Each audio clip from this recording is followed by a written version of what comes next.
amen, amen, amen. Amen, amen, amen, amen, amen, amen, amen. Amen, amen, amen, amen, amen, amen, amen. Amen, amen, amen, amen, amen, amen, amen. Amen, amen, amen, amen, amen, amen, amen. Surprends-toi à rêver, n'arrête pas d'avancer. Tu dois continuer d'espérer sans jamais t'arrêter. Surprends-toi, Arrêtez. n'arrête pas d'avancer. Tu dois continuer d'espérer sans jamais t'arrêter.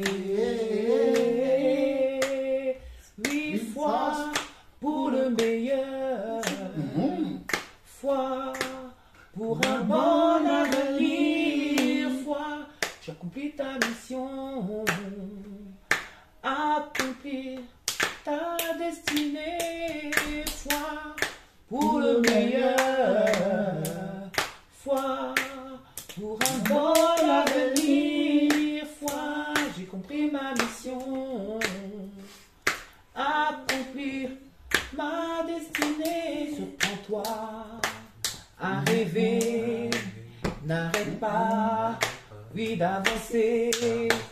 Tu dois continuer d'espérer sans jamais t'arrêter. Oui, surprends-toi à rêver, non, n'arrête pas d'avancer. Tu dois continuer d'espérer sans jamais t'arrêter.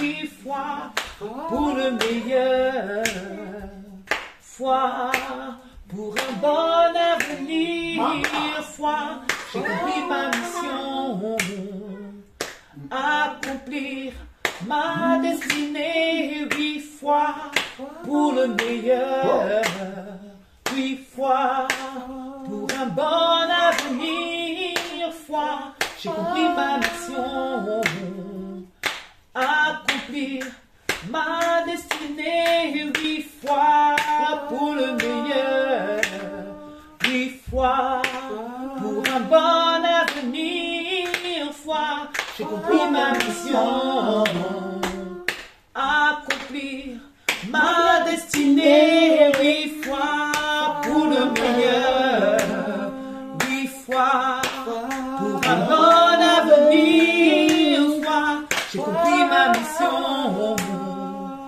accomplir ma destinée. Surprends-toi à rêver, n'arrête pas non d'avancer.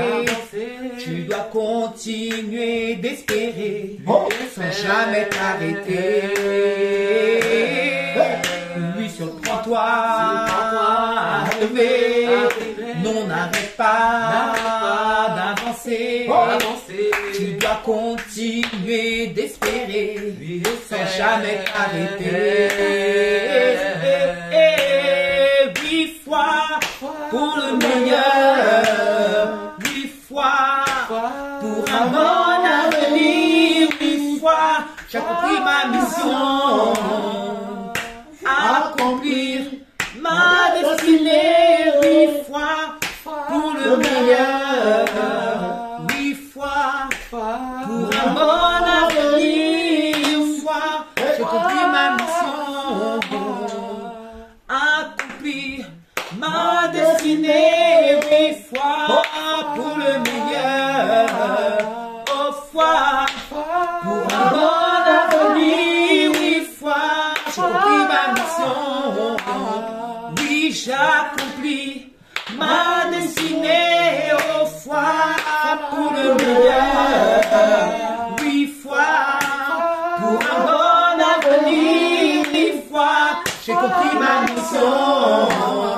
oui j'accomplis ma destinée. 8 fois pour le meilleur, oh foi pour un bon avenir. 8 fois j'ai compris ma mission, accomplir ma destinée.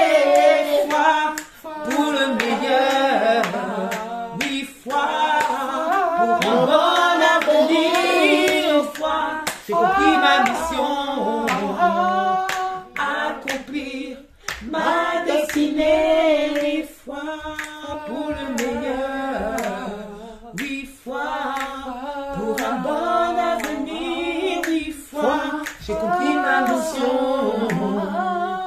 Accomplir ma destinée, 8 fois pour le meilleur, 8 fois pour un bon avenir, 8 fois j'ai compris ma mission. Accomplir ma destinée. Alléluia, alléluia, alléluia. Seigneur notre Dieu, nous voulons te bénir, nous voulons te rendre grâce, nous voulons te dire merci. Merci pour notre destinée, merci pour notre vie, merci pour la vie que tu as octroyée à chacun d'entre nous. Merci pour la parfaite bonne santé que nous avons tous, Seigneur Dieu, dans cette maison. Merci, Seigneur, pour le manger qui ne manque pas à notre table, Seigneur Dieu. Merci pour le bois également qui ne manque pas à notre table. Merci parce que tu as pourvu à tous nos besoins, Seigneur Dieu. Merci parce que tu nous as permis même d'être en vacances, d'aller en vacances, de se reposer, Papa. Ceci n'est pas permis à tout le monde, mais à nous, la famille Lawson. Non seulement tu pourvois à tous nos besoins, mais tu nous permets aussi des extras et nous voulons te dire merci pour cela. Nous voulons te dire merci, Seigneur, pour cette maison que tu nous as donnée. Cette maison qui contient beaucoup de pièces, qui permet que chacun d'entre nous puisse jouir, Seigneur Dieu, de cette maison de la meilleure des façons. Papa, nous te disons merci. Nous voulons te dire merci, Papa, pour cette année qui a débuté depuis longtemps. Et Seigneur Dieu, dans quelques heures, nous allons rentrer dans le 9e mois de cette année. Et la rentrée aussi s'annonce pour nos enfants. Nous te disons merci. Qu'il eût cru, Papa, que nous serions encore vivants, que nous serions encore en parfaite et bonne santé, que nous serions encore dans la joie, dans la paix, pour continuer à élever ton grand nom, ton nom qui est au-dessus de tout le nom, ton nom qui est le nom le plus puissant, ton nom qui dit et la chose arrive, ton nom qui ordonne et la chose existe. Nous voulons te dire encore merci, Papa, ce soir. Merci parce que sans toi, nous ne pouvons rien et nous ne sommes rien. Merci pour ton amour qui jaillit dans le cœur de chacun d'entre nous ici dans cette maison. Qu'on soit petit, qu'on soit grand, Seigneur Dieu, qu'on soit beaucoup plus grand, même dans la connaissance de ta parole, mais ton amour est dans le cœur de tout un chacun d'entre nous. Oh Papa, cet amour que le monde ne peut pas recevoir s'il ne t'a pas connu. Mais nous qui te connaissons, nous avons reçu cet amour et nous savons que nous avons un Père. Nous savons que nous avons un Père qui veille sur nous. Nous savons que nous avons un Père qui nous dirige. Nous savons que nous avons un Père qui prend soin de nous. Même quand nous sortons, nous rentrons, partout où nous allons, que nous soyons dans les transports en commun, que nous soyons dans nos véhicules personnels, que nous marchions, que nous courions, partout où nous allons, toi tu es là. Oh Papa, je veux te dire merci Papa. Merci pour ta présence dans nos vies. Merci pour ta présence dans notre foyer. Merci pour ta présence dans la vie de ma chère et tendre épouse, Seigneur Dieu, Elisheva. Merci pour ta présence dans la vie, Seigneur Dieu, de mes enfants, de David, de Samuel, d'Emmanuel, de Shalom et de Sarah. Merci, Seigneur Dieu, pour ta présence dans notre foyer. Merci, Seigneur Dieu, pour ta présence, Seigneur Dieu. Lorsque nous allons visiter nos familles, toi, tu es toujours là. Lorsque nous sortons, nous faisons nos courses, tu es là. Lorsque nous voyageons, tu es là. Lorsque nous nous amusons, tu es toujours là, Papa. Tu ne nous as jamais abandonnés. Oh, Papa, ta présence ne nous a jamais quittés. Même des fois, quand nous pensons que nous sommes seuls, que nous allons tomber, toi, tu es toujours là.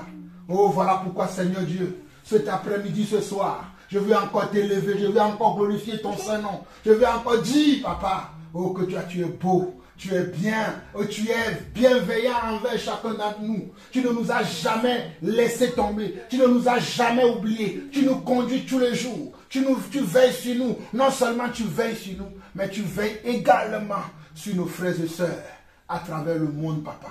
C'est ainsi que je te bénis également pour la vie de tous mes frères et sœurs. Je te bénis également pour la vie de tous ces frères et sœurs qui me suivent à travers les réseaux sociaux, qui me suivent à travers ma chaîne YouTube, qui me suivent à travers ma chaîne TikTok, qui m'appellent, qui m'envoient des messages, qui veulent savoir comment est-ce que nous allons, qui prient pour moi, Seigneur Dieu. Éternel mon Dieu, je me souviens aussi d'eux ce soir. Et je prie pour chacune d'eux, Papa. Je prie pour chacune d'elles, Seigneur Dieu. Tous ces âmes, Seigneur, qui me voient comme un berger pour leur vie, qui me voient voient comme un conducteur pour leur vie, qui me voient comme un enseignant dans leur vie, qui me voient, Seigneur Dieu, comme un appelé, un élu de Dieu. Oh mon Seigneur, mon roi, mon Dieu, je t'en supplie, Papa. Oh Papa, souviens-toi de tous ces âmes qui prient pour moi, qui me considèrent comme un envoyé de Dieu pour leur vie. Éternel, mon Dieu, veille sur leur vie, veille sur leur foyer, veille sur la vie de leurs enfants. Protège-les, Papa. Protège-les dans leurs sorties, dans leurs entrées. Seigneur, révèle-toi à eux afin qu'ils soient confiants dans la marche que tu as donnée à chacun d'entre nous, Papa.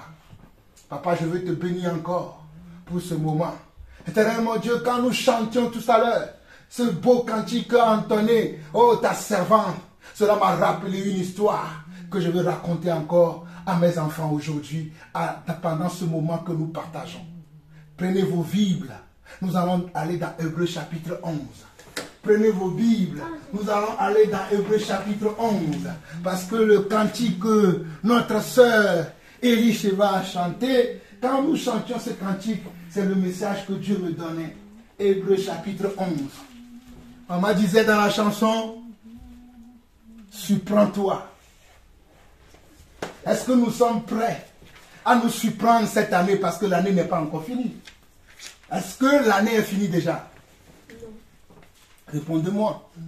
J'espère que je ne parle pas tout seul ici, que je parle avec des gens. Hein? Maman disait dans le cantique que nous venons de chanter, que quoi? Surprends-toi. À rêver. Ne t'arrête pas.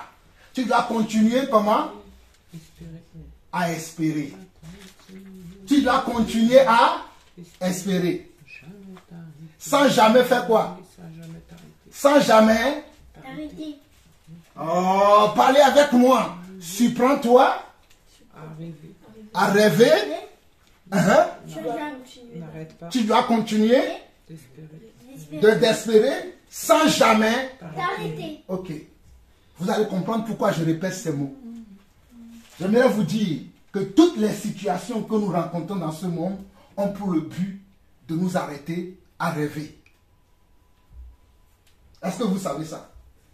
Toutes les situations, sans exception, que nous rencontrons dans ce monde ici-bas, ont pour objectif de nous arrêter, de nous empêcher de rêver, de ne pas nous surprendre. Je répète encore, toutes les situations que nous rencontrons dans ce monde ici-bas, est-ce que quelqu'un est prêt aujourd'hui à continuer à rêver? Oh, parce que moi, Jean-Paul Lawson, je suis un bon rêveur. Oh, je suis un bon rêveur. Et j'espère que vous qui marchez avec moi, vous qui vivez avec moi, dans la même maison, vous êtes également des rêveurs. Le monde appartient à des rêveurs. Le monde dans lequel nous vivons appartient à des rêveurs. Mais pour rêver, il faut avoir quelque chose. Qui sait ce qu'il faut avoir? La foi. Amen. Pour rêver, il faut avoir la foi. Allons dans Hébreux chapitre 11. Oh, merci Seigneur. Merci Seigneur. Alléluia. Père, sois béni pour ta parole. Et que ta parole puisse venir consoler, édifier, ramener à ce qui est bienséant, à ce qui est correct, à ce qui est juste, à ce qui mérite l'approbation, à ce qui est vertueux et digne de louange. Sois béni pour ta parole. On nous dit dans Hébreux chapitre 11, à partir du premier verset, on nous dit, or, la foi. Or, la foi. Or, la foi veut dire, le premier mot or, la foi veut dire cependant. Cependant, la foi, c'est une ferme assurance des choses qu'on espère, une démonstration de celles qu'on ne voit pas. Et dans la chanson, on a dit quoi? Dans le cantique, on a dit quoi? Espérer. Mais regardez ici. Or, cependant, la foi est une ferme assurance des choses qu'on espère. Une démonstration de celles qu'on ne voit pas. Une démonstration de celles qu'on ne voit pas. Voilà pourquoi je disais tout à l'heure que est-ce que vous êtes toujours prêts à rêver? Vous êtes toujours prêt à espérer, malgré que vous rencontrez des oppositions, malgré que vous rencontrez des blocages, malgré que personne ne vous fait confiance, malgré que vous avez l'impression que toutes les portes sont fermées pour vous. Oh my God! Même si les portes se ferment pour toi, tu trouveras peut-être une petite fenêtre qui s'ouvrira pour toi. Si tu gardes la foi, si tu continues à espérer. Moi, je suis un rêveur. Mes amis, même la maison dans laquelle nous sommes aujourd'hui, c'est parce que j'ai rêvé. Vous le savez, non? La maison que nous habitons aujourd'hui, c'est parce que j'ai rêvé. Vous ne pouvez pas croire à ce message que je vous prêche là, si vous ne vous souvenez pas de l'histoire de comment on est arrivé dans cette maison. La première fois où on a visité cette maison, on nous a dit que vous n'aurez pas cette maison. On me l'a dit. On ne me l'a pas dit une fois. La première fois où je suis venu ici, on ne nous a même pas permis de visiter cette maison. Parce que notre apparence n'a pas plu à la personne qui devait nous faire visiter cette maison. Mais quand je suis parti de chez moi, même quand on était dans la voiture, je disais à mon épouse, oh, moi, cette maison, je l'aurai. Parce que j'étais quoi? J'étais dans l'espérance. J'étais dans l'espérance. Elle voulait qu'on abandonne. Mais moi, je suis quelqu'un, je ne lâche rien. Je n'abandonne pas tant que je ne suis pas arrivé là où je devais arriver. Et on a continué d'espérer. Les choses ont commencé à prendre une autre forme. On nous a permis de visiter la maison. Et quand on a visité la maison, je suis rentré à la maison. Quelques heures plus tard, j'ai appelé Shalom. Elle dit, Shalom, viens avec moi. Parce que moi, je connais les principes de la parole de Dieu. Parce que les principes de la parole de Dieu sont vrais. J'ai appelé Shalom, lui dit, je veux faire une alliance avec toi. Tu ne parleras à personne. Que cela soit un secret entre toi et moi. N'est-ce pas, Shalom, ou pas? On va prier parce que la Bible dit, si deux d'entre vous s'accordent sur la terre pour demander une quelconque chose à Dieu, Dieu leur accordera cela. Je me suis accordé avec Shalom. On a prié.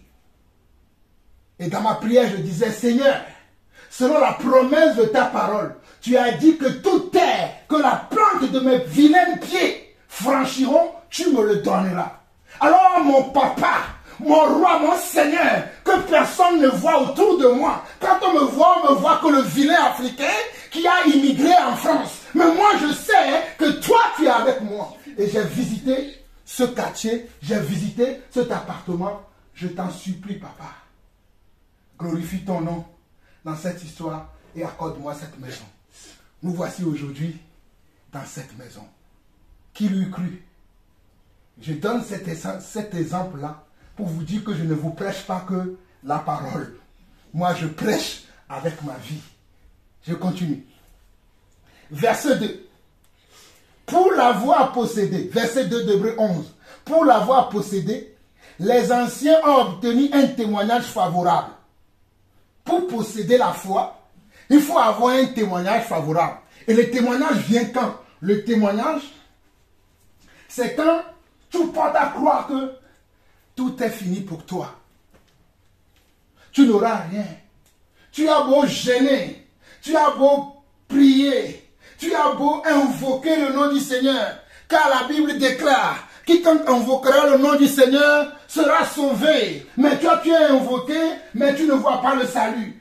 La Bible déclare également que tout ce que vous demanderez à mon nom, vous l'aurez. Et depuis, tu ne vois rien. Mais est-ce que tu continues à espérer? Ma soeur, vas-y la chanson. Surprends-toi à rêver. Vas-y. N'arrête pas d'avancer. Tu dois continuer d'espérer sans jamais t'arrêter. Ah, Foi pour le meilleur. Foi pour un bon avenir. Foi, j'ai compris ma mission. Accomplir ma destinée. Foi pour le meilleur. Foi pour un bon avenir. Foi, j'ai compris ma mission. Accomplir ma destinée. Amen. Quand ton ami destiné, permettez-moi une seconde, je vais aller aux toilettes parce que c'est plus fort. Je vais aller aux toilettes. Au lieu du chagrin, je leur donnerai la joie. Je leur donnerai la joie. Au lieu du chagrin, je leur donnerai la joie. Je leur donnerai la joie. Au lieu du chagrin, je leur donnerai la joie. Amen. Excusez-moi, il fallait que j'aille au petit coin parce que ça me brûlait un peu dans le ventre. Bon, nous étions au verset 2, n'est-ce pas?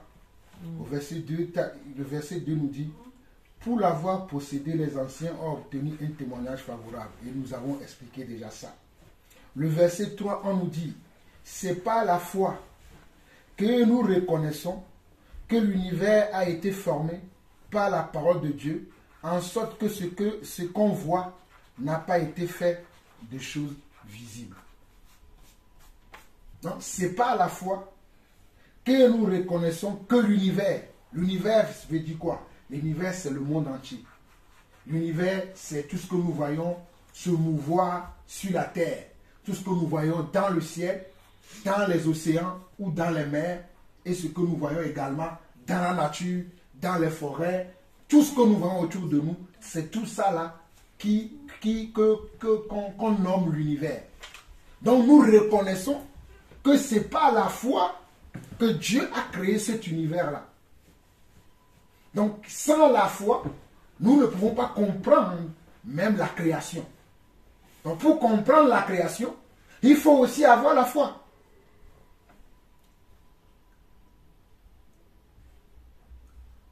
Est-ce que vous comprenez ça? Vous êtes un peu calme, silencieux. Vous comprenez ce que nous partageons ou pas? Oui. Ok, d'accord. Verset 4. C'est par la foi qu'Abel offrit à Dieu un sacrifice plus excellent que celui de Caïn. C'est par elle qu'elle fut déclarée juste, Dieu approuvant ses offrandes, et c'est par elle qu'il parle encore, quoique mort. Est-ce que vous connaissez l'histoire d'Abel? C'est qui Abel? C'est un serviteur de Dieu. Oui, mais c'est qui? Le fils d'Adam et Ève. Merci Samuel. Le frère de Caïn. Abel était serviteur de Dieu, comme ça Emmanuel l'a dit. Samuel a dit que c'est un fils d'Adam et Ève, et Emmanuel a confirmé encore qu'il est le frère de Caïn. Mais quel est le comportement, l'attitude qu'il a eu? On nous dit que c'est par la foi qu'Abel offrit à Dieu un sacrifice plus excellent que celui de Caïn. Donc la foi va faire que notre comportement, notre attitude va être différent du comportement des autres. Voilà la révélation. La foi va faire que notre comportement, notre attitude, notre manière de parler, notre manière d'agir, notre manière de percevoir les choses et de concevoir les choses sera différent des autres. Et c'est à ce stade que vous devez tous aller. Voilà pourquoi j'énerve beaucoup les gens. Parce que j'ai tellement une foi que des fois quand je parle, quand les gens ils me regardent, ils me disent mais regardez cet individu. Regardez le langage qu'il tient. Est-ce que lui, il est capable? Parce qu'il voit à l'apparence. Il me juge à l'apparence. Mais il ne sait pas qu'à l'intérieur de moi, il y a un grand Dieu.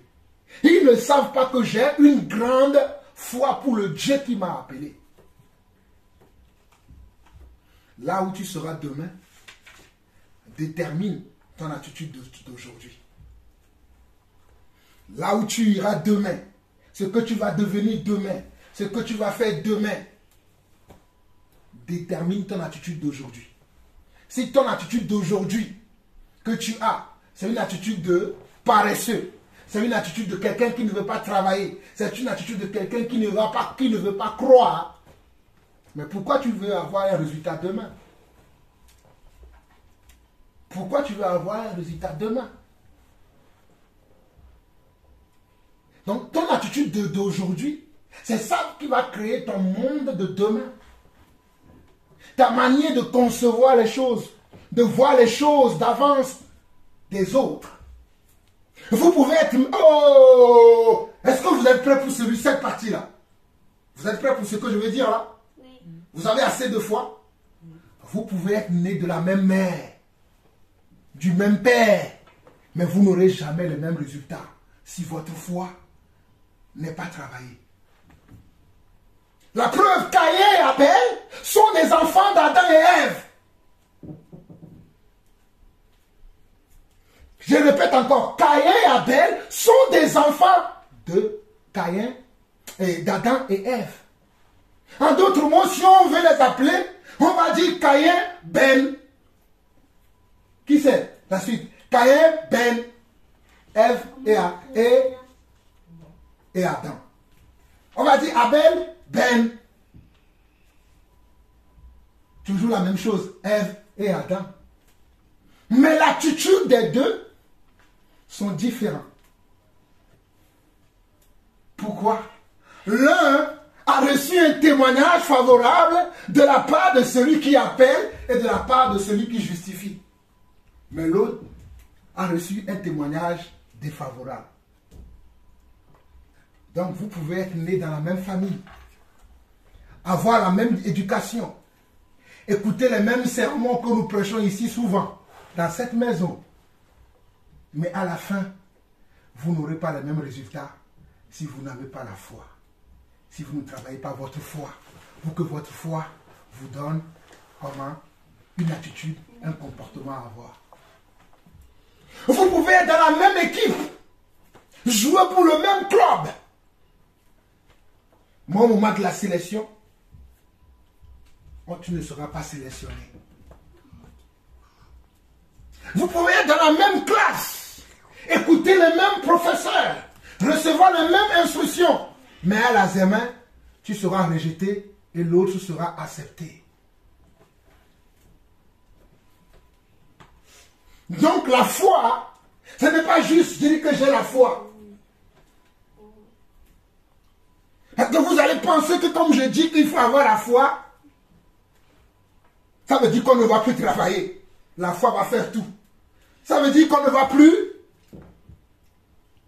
avoir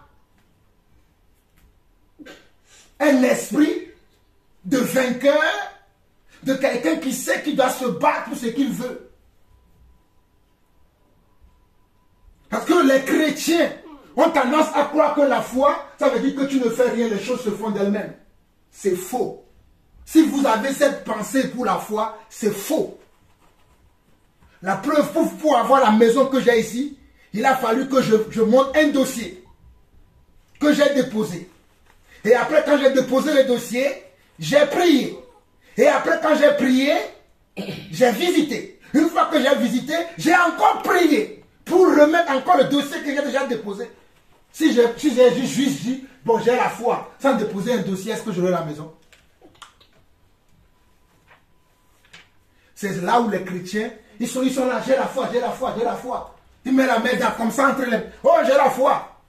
Il a la foi, mais il dort dehors. Mais va déposer un dossier pour ton logement. Oh non, j'ai la foi. Dieu a dit à Abraham, quitte la maison de ton père. Et puis Abraham est devenu riche. Je deviendrai riche. Mais c'est faux. Abraham a fait quelque chose.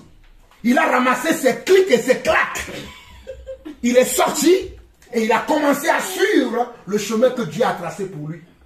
Voilà pourquoi il est dit ici au verset 4.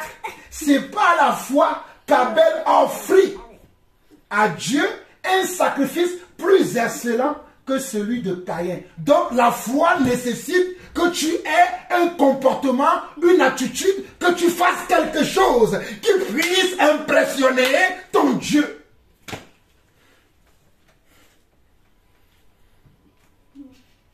Je répète encore cette phrase. La foi nécessite que tu puisses faire quelque chose qui puisse impressionner ton Dieu. Quelque chose qui doit sortir de l'ordinaire. Je répète encore. Quelque chose qui doit sortir de l'ordinaire. Ça veut dire que si tu t'entraînais 2 heures de temps avant, maintenant tu dois travailler 4 heures de temps de plus. Parce que tu veux sortir de l'ordinaire pour impressionner ton Dieu, pour que ton Dieu voit que tu veux aller quelque part. That is the faith. Oh, Jean-Paul, peut-être tu cries trop, tu parles trop. Ce que je prêche là, mes amis, si vous écoutez ce que je dis, je ne sais pas quelle inspiration j'ai eue ce soir. Je n'ai pas prévu parler de tout ça. Hein. Maman est en train de chanter. Et Dieu me dit, parle-leur de la foi.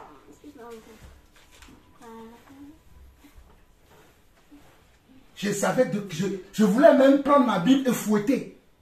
Mais on chantait, Dieu me dit, ne fouette rien. Tu vas parler de la foi. C'est quoi fouetter? Hein? Fouetter les pages de la Bible pour savoir ce que je vais prêcher. Il me dit, ne cherche rien. J'ai déjà un message pour vous. Est-ce que vous avez compris l'acte qu'Abel a fait? Quand je dis que tu dois faire quelque chose qui doit sortir de l'ordinaire, vous allez dire, papa, ce monsieur-là, il est trop radical, il dit toujours les choses à l'extrême. Mais ils sont deux. L'un s'appelle Caïn, l'autre s'appelait Abel. Caïn aussi a fait quoi? Il a fait un sacrifice. Sauf que son sacrifice, Dieu ne l'a pas agréé, Dieu ne l'a pas accepté. Pourquoi? Parce que son sacrifice était moche. Il a fait l'ordinaire, tout ce que tout le monde fait d'habitude. Mais Caïn, pour impressionner son Dieu, il a fait un sacrifice qui était plus excellent, plus meilleur que celui de son frère. C'est ça la foi. Oh, Jean-Paul! Oh, tu es béni de l'Éternel. Moi, je sais que je suis béni, même si vous ne croyez pas là. Jean-Paul, je sais que je suis tellement béni. La connaissance de Dieu est tellement en moi que quand je parle, les gens s'énervent. Mais c'est normal, parce que mon niveau n'est pas leur niveau. Je ne suis pas en train de m'enorgueillir. Je sais qui je suis. I know who I am. Et pour pouvoir impressionner Dieu, il faut que vous sachiez qui vous êtes. Il faut que vous sachiez qui vous êtes et poser des actes en conséquence de votre identité. Si je poursuis ce message-là, parce que je ne veux pas poursuivre, je vais vous laisser vous-même méditer, on reviendra dessus le dimanche prochain. Je vais encore lire jusqu'au verset 6. Mais ce message-là, on va rester dessus sur le mois de septembre. Je prends la décision là devant vous maintenant. Et je vous laisse vous-même vous le méditer. On va aller jusqu'au verset 6. Mais c'est parce que Moïse voulait impressionner Dieu. Oh, alléluia. On le verra plus tard. Mais restons ici. Je disais que Caïn et Abel étaient nés des deux mêmes parents. Adam et Ève. Ils avaient accès à la même nourriture comme vous dans cette maison. Ils avaient accès à la même nourriture. Quand je parle de nourriture, ne voyez pas simplement le pain. Ne voyez pas simplement le riz. Voyez également quoi? La parole. Merci Elisheva. Oh, toi tu es vraiment mon épouse. Voilà. Ils avaient accès au même enseignement. Donc ils avaient été enseignés par leurs parents que pour impressionner celui qui nous a créé tout cela, il faut avoir un comportement, il faut avoir une attitude. Mais l'homme a été étourdi, que comme quand je vous prêche ici, là, certains d'entre vous disent, oh, celui-là, il veut encore crier. Il veut encore nous montrer que lui, il est apôtre de ceci, il connaît ceci, il dit ceci. Bon, quand est-ce qu'il va finir son sermon, on va aller se coucher. Mais parmi vous, il y a d'autres qui reçoivent. C'est eux qui seront des Abel. Je le sais déjà. Je le sais déjà. C'est eux qui seront des Abel. Combien de fois n'ai-je pas dit dans cette maison que vous êtes en formation ici? Quelqu'un m'entend ici? Oui. Ah. Combien de fois n'ai-je pas dit que ce soit maman et moi, nous sommes là pour vous mettre sur le chemin, pour vous montrer le chemin. Combien de fois n'ai-je pas dit ça? Que souffrez, que vous avez pour père Jean-Paul Larson. Souffrez. Vous aurez pu naître chez Monsieur Boulanger. Vous aurez pu naître chez Monsieur Carrefour. Mais malheureusement, le sort a décidé que vous soyez la progéniture d'Élie Lawson et de Jean-Paul Lawson, la folle et le fou. Les gens sur qui personne n'a misé. Mais c'est eux, oh là là, oh là là, oh là là, oh là là, oh là. Les gens sur qui personne n'a misé, c'est eux qui sont vos parents. Bénissez le Seigneur pour ça. Juste pour ça là, bénissez le Seigneur. Vous avez une avance, une très haute. Si Dieu peut vous ouvrir les yeux pour que vous puissiez comprendre le message que je suis en train de vous dire, vous avez une longueur d'avance sur beaucoup de gens. Une longueur d'avance. Que ce soit sur les membres de vos familles, que ce soit à l'école, vous avez une longueur d'avance. Mais est-ce que vous allez le saisir? Ou bien vous voulez vous comporter comme monsieur n'importe qui? La preuve. Caïn et Abel ont accès à la même nourriture naturelle, physique et spirituelle. Mais il y a un seul. Il y a un seul. Il y a un seul que Dieu a approuvé à cause de sa foi. Quand maman chantait ce cantique-là, je n'avais pas ce message. Mais quand elle chantait encore, Dieu me dit, oh là là là là là là là là, surprends-toi. Tout ça là, c'est dans Hébreux 11. J'ai dit, ah bon? Mais moi je voulais fouetter ma Bible. J'ai même pris la Bible. Si vous m'avez observé, il m'a dit, j'ai été dit, dépose la Bible, tu vas parler d'Hébreux 11. Et de plus en plus, j'ai senti ça dans mon cœur. J'ai laissé la Bible. Parce que vous savez le savez tous que moi, je ne prépare rien quand on veut prier. C'est le Seigneur qui me dirige toujours quand on veut prier. Continuons. Je viens de vous dire que quand on dit qu'on a la foi, qui peut résumer ce que j'ai dit dans ce verset 4? Si vous avez écouté. Donc, pendant tout ce temps-là, vous rigolez. Voilà, vas-y, Shalom. Quand on dit qu'il faut avoir la foi, il ne faut pas juste dire comme j'ai la foi, le Seigneur va faire à ma place. Amen. Il faut que tu le fasses toi-même et que tu aies la foi en même temps en Dieu. Amen.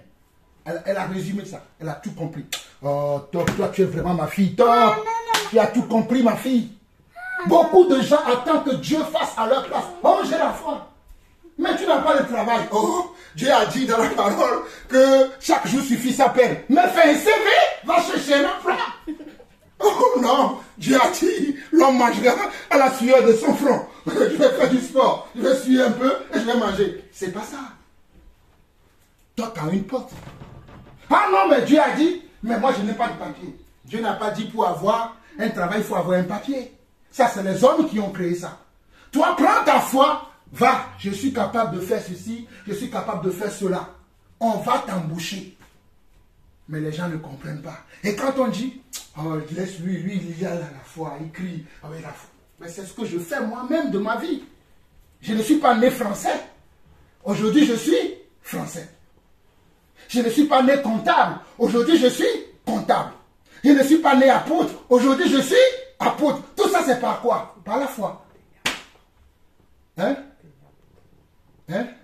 Oui, bon. Maman, elle a raison. Pardonnez-moi pour ça, elle a raison. Je suis né apôtre. Je ne le savais pas. Je l'ai découvert. Depuis le ventre de ma mère, Dieu savait quel appel il avait placé sur ma vie. Je l'ai découvert. Ça, ma mère a raison. Mais comptable, je ne l'étais pas. Amen. Parce que les appels de Dieu sont irrévocables. Bon, on va avancer. Verset 5. Donc je répète, j'insiste sur le verset 4 là. Le résumé, Shalom l'a déjà fait pour nous. Quand on a la foi, on doit travailler. Et travailler veut dire, je ne dois pas faire le travail ordinaire. Je dois faire le travail extraordinaire. C'est les deux mots-là que vous devez garder, reproduire, oui. Merci Sarah. Vous voyez, même Sarah petite de son âge 6 ans, elle sait déjà qu'elle doit reproduire. Sois bénie ma fille, que la grâce du Seigneur soit avec toi. Verset 5, on nous dit, c'est par la foi qu'Enoch fut enlevé pour qu'il ne voie point la mort. Il ne parut plus parce que Dieu l'avait enlevé, car avant son enlèvement, il avait reçu le témoignage qu'il était agréable à Dieu. Voici encore quelqu'un. À l'époque d'Enoch, Si nous retournons dans Genèse là, vous allez voir qu'il y avait plusieurs personnes, plusieurs générations sur la terre. Mais il était le seul qui avait été distingué. Waouh! Donc c'est la foi même qui fait qu'on est distingué. Vous pouvez être dans la même équipe. Les gens vont partir de l'équipe. Ils vont signer dans les grands clubs. Toi, tu vas rester toujours dans ta vieille équipe. Tu vas dire, je vais encore rester dans cette équipe. Mais peut-être... Oh, oh, oh, oh. Oh Seigneur, mon Dieu! Peut-être là où toi tu vas aller, c'est tellement bon, c'est tellement glorieux, que Dieu laisse le bouc émissaire, tout ça, genre la partie d'abord. Il va frayer un chemin pour toi. Quand tu vas arriver dans... Tu vas dire, c'est moi qui suis dans ce club. C'est moi sur qui personne n'a misé. Il y avait quelqu'un dans une famille qui s'appelait David.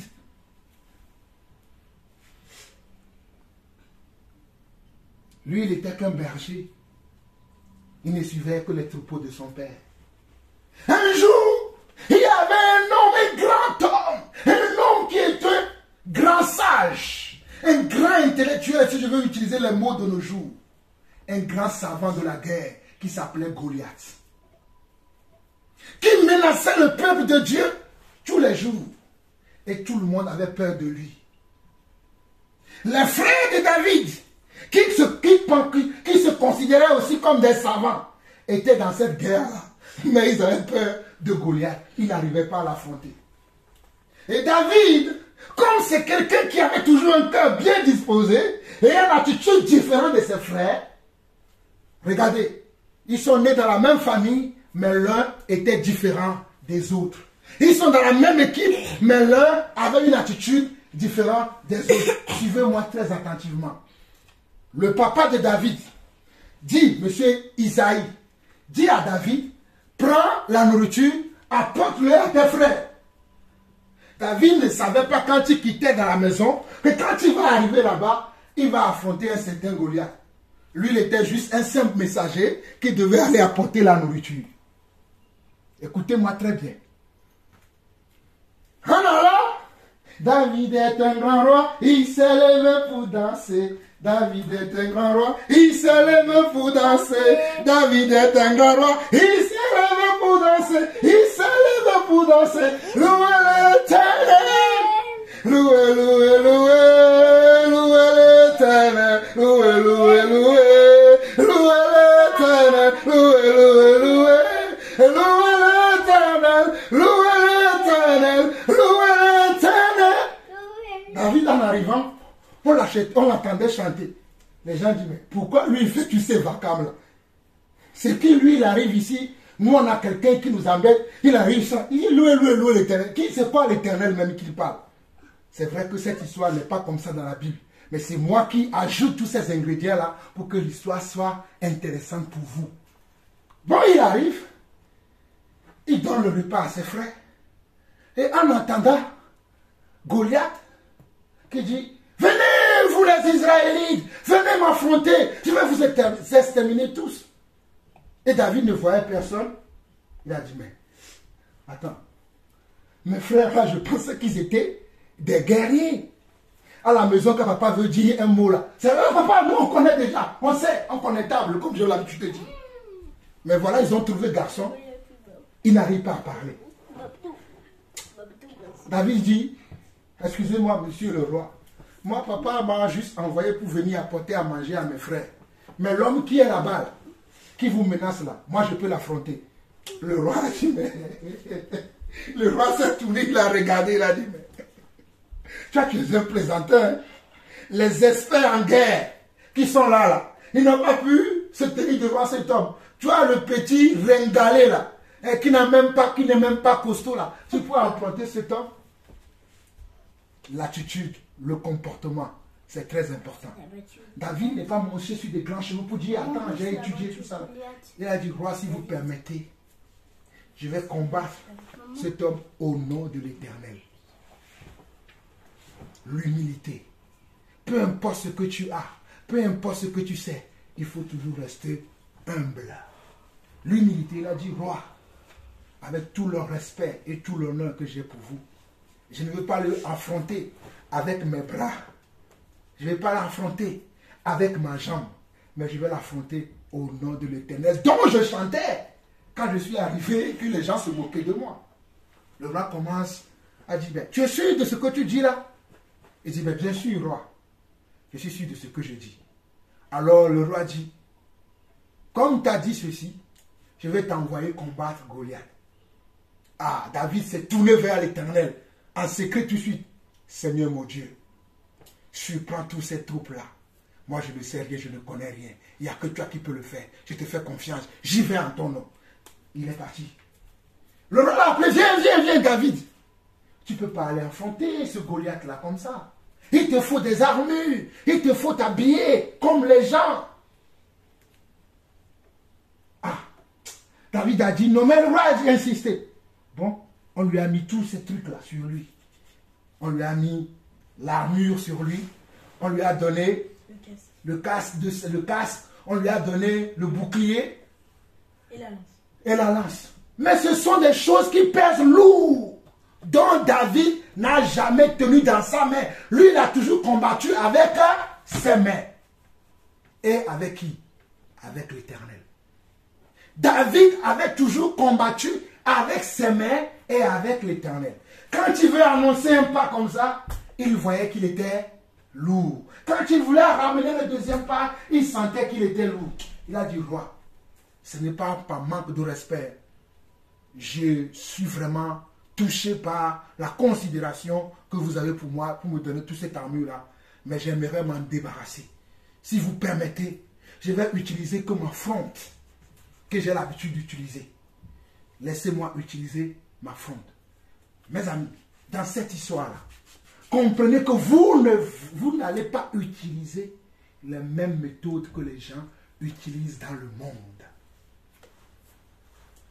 Les mêmes méthodes que les gens utilisent dans le monde, nous, en tant qu'enfants de Dieu, ce n'est pas les mêmes méthodes que nous allons utiliser. Nous allons avoir une autre méthode, une autre façon, une autre manière d'agir. Parce que nous sommes les enfants de Dieu. Le roi le lui a permis. David a pris son lance-pierre. Il a pris un seul caillou. Moi, j'appelle ça un coup KO. Il a pris un seul caillou. Goliath qui sort. Ping, ping, ping. Regardez, le petit là, je vais le bouffer en une fraction de seconde. Viens contre moi.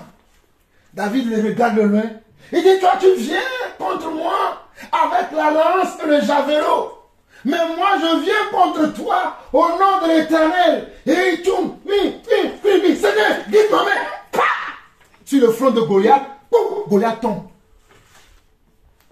Qui peut faire ça si ce n'est pas Dieu? C'est ainsi que le petit David, qui à l'origine, quand il quittait sa maison, il ne savait pas qu'il serait un héros le soir. Il ne savait pas qu'il deviendra un héros le soir. Ah ben finalement, il est devenu un héros. Tout le monde a commencé à crier David, David, David, David, David, David, David, David, David. Parce que David est la descendante d'Enoch. Parce que David est la descendante d'Enoch. Parce que David a la même foi qu'Enoch a ici. Voilà pourquoi on nous dit au verset 5 d'Hébreux 11.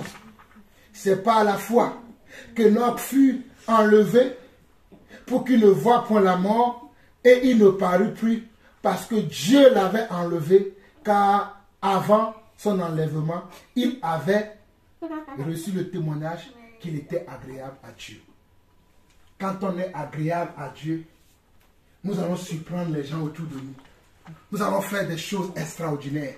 Nous allons faire des choses que les gens ne nous voient pas capables de faire. À l'apparence, personne ne misera sur nous. Mais c'est nous qui serons les personnes. Ce même David-là, je ferme encore cette partie, on le verra plus tard. Nous allons au verset 6 et nous terminons par là. Ah, sans la foi, il est impossible de lui être agréable. Car il faut que celui qui s'approche de Dieu croit que Dieu existe et qu'il est le rémunérateur de ceux qui le cherchent. nous nous arrêtons là aujourd'hui. Je répète encore. Or, sans la foi, regardez. Or, sans la foi, il est impossible de lui être agréable. Pour être agréable à Dieu, il faut avoir la foi. Et quand tu as la foi, tu fais des choses qui vont étonner les gens. Tu fais les choses qui vont surprendre les gens. Je suis en train de croire quelque chose actuellement. Je n'ai même pas dit à maman. Mais quand ça va arriver là, je le dirai à maman. Mais je sais que ça va arriver. Parce que Dieu m'a convaincu que ça arrivera. Oui, je sais que Dieu m'a convaincu que ça va arriver. Je ne sais pas quand, mais je sais que ça va arriver. C'est pour ça que je ne veux pas lui le dire. Et quand ça va arriver, je vais dire, tu te rappelles qu'on faisait une prêche, j'ai dit ça, c'est de ça que je parlais. Oh, alléluia. Mes amis, je m'arrête là, on continuera le dimanche prochain. Je ne sais pas si quelqu'un a quelque chose à dire. Je ne sais pas si quelqu'un a quelque chose à dire. Mais je vais prier d'abord, après je vais vous demander si vous avez des choses à dire. Peut-être si maman veut rajouter quelque chose, elle rajoutera. Père éternel, Dieu de grâce, Dieu de paix, Dieu d'amour, je veux te bénir pour ce moment que tu as permis que nous puissions encore passer ce soir. Passer dans ta parole. Seigneur, tu dis dans ta parole que ta parole ne peut pas sortir et retourner en toi sans avoir fait ce pourquoi elle est sortie, papa. Je sais que ta parole, c'est une semence. Lorsqu'elle rentre dans notre vie, qu'elle rentre dans notre cœur, elle doit porter du fruit. L'un 30, l'autre 60 et l'autre 100%. Éternel, je prie que tous les cœurs qui m'ont entendu ce soir soient des cœurs fertiles, soient des cœurs qui ne sont pas des cœurs remplis de ronces ni des épines, ne soient pas des cœurs tortueux, mais que ce soit la bonne terre, afin que la semence que toi tu as semée au travers de moi, parce que qui suis-je? Moi je ne suis qu'un instrument entre tes mains. Tout ce que j'ai enseigné aujourd'hui, papa, ça fait 20 ans que je te sers, mais je n'ai jamais parlé comme j'ai parlé aujourd'hui. Moi-même, en parlant, je me suis surpris moi-même que c'est moi qui parle ainsi. C'est là où je sais que c'est toi qui parles au travers de moi. Père, merci pour ce moment. Merci pour ma chère épouse. Merci pour nos enfants. Merci pour tout ce que nous avons dit ici. Tu as permis aussi que quand je parlais, que je puisse enregistrer cet enseignement, Seigneur, que je vais publier après. Je prie pour que nos frères et sœurs qui nous écoutent, qui nous reçoivent aussi, puissent recevoir leur part dans cet enseignement que tu as encore commencé aujourd'hui. À toi seul la gloire, l'honneur, la puissance tous les siècles des siècles. Ainsi nous avons prié au nom de Jésus. Amen. Amen. Amen. Quelqu'un veut ajouter quelque chose?